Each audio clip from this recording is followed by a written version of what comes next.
बच्चों, कल हमने पढ़ा था कि प्राचीन मानव जो है वो खाने की वस्तुएं कैसे प्राप्त करते थे। आज हम पढ़ेंगे वो कहाँ रहते थे। पेड़ों की पे बनी गुफाओं में रहते थे, खुले स्थानों पर रहते थे या कहाँ पर रहते थे, आज इसके बारे में पढ़ाया जाएगा। प्राचीन मानव के रहन सहन के बारे में उपलब्ध साक्ष्य का पुनर्निर्माण करने की कोशिश करते हैं तो हम आपको अपने आप को ज़्यादा सुनिश्चित आधार पाते हैं। उपलब्ध साक्ष्य का पुनर्निर्माण करने का एक तरीका यह है कि उनके द्वारा निर्मित शिल्प कृतियों के फैलाव की जांच करना। उदाहरण के लिए उनकी जीवन शैली के बारे में जानने का एक तरीका है उनके द्वारा निर्मित वस्तुओं के फैलाव की जांच करना। यानी कि उनके बारे में अगर जानना है तो उन्होंने जो उस समय कोई कलाकृतियाँ वगैरह बनाई है या गुफाओं के अंदर कुछ ऐसा मिला है तो उसके बारे में जांच करने पर हमें पता लगेगा कि वो कैसे और कहाँ अपना जीवन व्यतीत करते थे। उदाहरणतः केन्या में किलोले और ओलोजैसाइली के खनन स्थलों पर हजारों की संख्या में शल्क उपकरण और हस्तकुठार मिले हैं। ये औजार 70,000 से 7 लाख से 5 लाख वर्ष पुराने हैं। ये इतने सारे औजार एक स्थान पर कैसे इकट्ठे हुए? यह संभव है कि जिन स्थानों पर खाद्य प्राप्ति के संसाधन प्रचुर मात्रा में उपलब्ध थे वहाँ लोग बार बार आते रहे। यानी कि वहाँ पर ऐसे साधन मिले हैं जिनसे पता लगता है कि वहाँ पर इसका मतलब खाद्य प्राप्ति पूरी तरह से थी। इसी वजह से लोग बाग जो है वहाँ ज़्यादातर आते थे। ऐसे क्षेत्रों के ये लोग कलाकृतियां सहित अपने क्रियाकर्म के चिन्ह छोड़ जाते होंगे। ऐसा प्रतीत होता है कि पूरे परिदृश्य में कुछ ऐसे ही क्षेत्रों में जमा शिल्प कृतियां मिली हैं और वे कुछ अलग से दिखाई पड़ते हैं जिन स्थलों पर लोगों का आवागमन कम होता था। वहाँ ऐसी शिल्प कृतियाँ कम मात्रा में सतहों पर बिखरी हुई, यानी कि जहाँ पर लोग ज़्यादा आते थे वहाँ पर ऐसी शिल्प कृतियाँ अधिक मात्रा में मिली हैं और जहाँ पर खाद्यान्न वगैरह कम मिलते थे वहाँ पर ऐसी शिल्प कृतियाँ ज़्यादा मिली है। तो यानी कुल मिलाकर हमें उनके द्वारा छोड़ी गई कुछ शिल्प कृतियों का अध्ययन करना होगा, तभी हम उनके बारे में कोई सटीक बात कह सकते हैं। यहाँ यह भी याद रखना जरूरी है कि एक ही क्षेत्र में होमिनिड तथा अन्य प्राइमेटों और मांस भक्षियों के साथ निवास करते थे। निम्नलिखित रेखा चित्र में देखिए कि यह कैसे होता था। 4 लाख से 1,25,000 पहले गुफाओं तथा निवास क्षेत्र का प्रचलन शुरू हो गया। इसके साक्ष्य यूरोप के पुरास्थलों मिले। यूरोप में ऐसे साक्ष्य मिले हैं कि 4 लाख वर्ष से 1,25,000 वर्ष पहले तक गुफाओं और खुले क्षेत्रों में निवास करने का प्रचलन शुरू हो गया था, जिसके साक्ष्य यूरोप में मिले हैं। दक्षिणी फ्रांस में सिर्फ लेजरेट गुफा की दीवार को 12 गुना 4 मीटर आकार के एक निवास स्थान में से सटाकर बनाया गया है। इसके अंदर 2 चूल्हों और भिन्न भिन्न प्रकार के खाद्य स्रोतों जैसे फलों, वनस्पतियों, बीजों, काष्ठ फलों, लकड़ी की फलों, पक्षियों के अंडों और मीठे जल की मछलियों के साक्ष्य मिले हैं। यानी कि यहाँ पर कुछ ऐसे चिन्ह मिले हैं जिससे पता लगा है कि वो लोग जो है पेड़ों पर बनी हुई गुफाओं में रहते थे।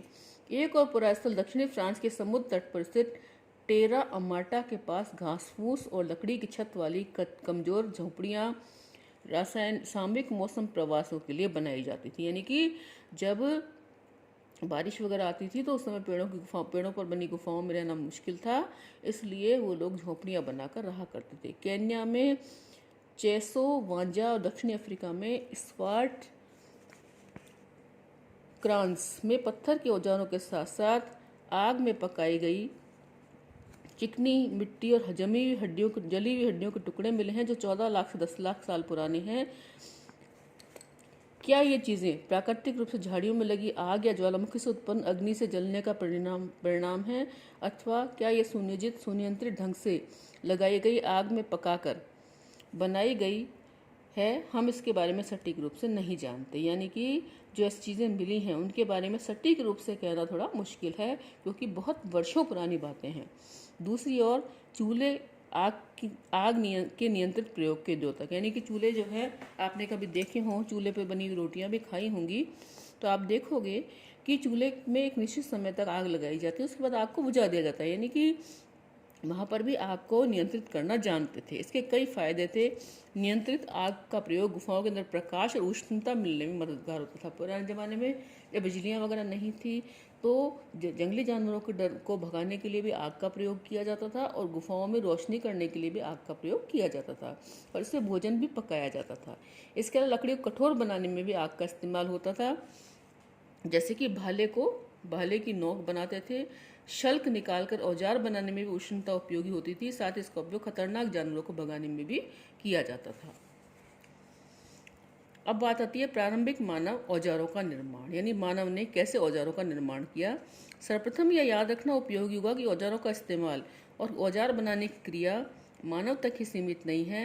पक्षी भी कुछ ऐसी चीज़ें बनाने के लिए जाने जाते हैं। जैसे आपने देखा होगा कि पक्षी वगैरह भी तिनकों से अपने घोंसले बनाते हैं, जो उन्हें भोजन प्राप्त करने अपने आप को स्वच्छ एवं स्वस्थ रखने और सामाजिक संघर्ष में सहायता देने के लिए उपयोगी होते हैं। इसी प्रकार कुछ चिंपैंजी, बंदर जैसे आकार के होते हैं, कभी आप चिड़ियाघर में गए हों, आपने देखे हों, भी अपने भरण पोषण के लिए औजारों का इस्तेमाल करते हैं और उन्हें वे स्वयं बनाते हैं।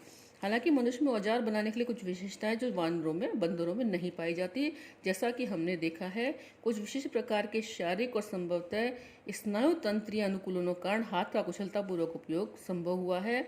इस कार्य में शायद मनुष्यों के जीवन में औजारों की महत्वपूर्ण भूमिका रही हो, यानी जानवरों के जो है हाथों में इतनी क्षमता नहीं होती कि वो इतना काम कर सकें और हाथों का उपयोग ले सकें।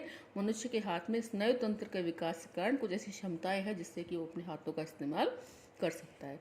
इसके अलावा मानव जिस प्रकार औजार बनाते हैं, उनका प्रयोग करते हैं, उससे अधिक स्मरण शक्ति, जटिल संगठनात्मक कौशल की आवश्यकता होती है और जानवरों में इन दोनों विशेषताओं का अभाव रहा। यानी मानव में जो स्मरण, सोचने विचारने की शक्ति होती है, याद रखने की ताकत होती है और एक साथ संगठन बनाने की जो ताकत होती है वो जानवरों में नहीं होती। पत्थर के औजार बनाने का इस्तेमाल किए जाने का सबसे प्राचीन साक्ष्य इथियोपिया और केन्या के पुरास्थलों से प्राप्त होता है और यह संभव है कि ऑस्ट्रेलोपिथिकस ने सबसे पहले पत्थर के औजार बनाए थे। प्रश्न आए कि सबसे पहले पत्थर के औजार किसने बनाए, तो ऑस्ट्रेलोपिथिकस ने।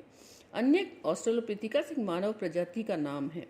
अन्य क्रियाकलापों की तरह औजार बनाने के बारे में हम यह नहीं जानते कि यह काम पुरुषों का था या स्त्रियों का या दोनों मिलकर किया करते थे। यह संभव है कि पत्थर के औजार बनाने वाले स्त्री पुरुष दोनों ही होते थे। संभव है कि स्त्रियां अपने और अपने बच्चों के लिए अपने बच्चों के भोजन प्राप्त करने के लिए कुछ खास औजार बनाती और इस्तेमाल करती रही होंगी। लगभग 35,000 वर्ष पहले जानवरों को मारने के तरीकों में सुधार हुआ। इस बात का प्रमाण है कि फेंक कर मारने वाले भालों तथा तीर कमान जैसे नए किस्म के औजार बनाए जाते थे।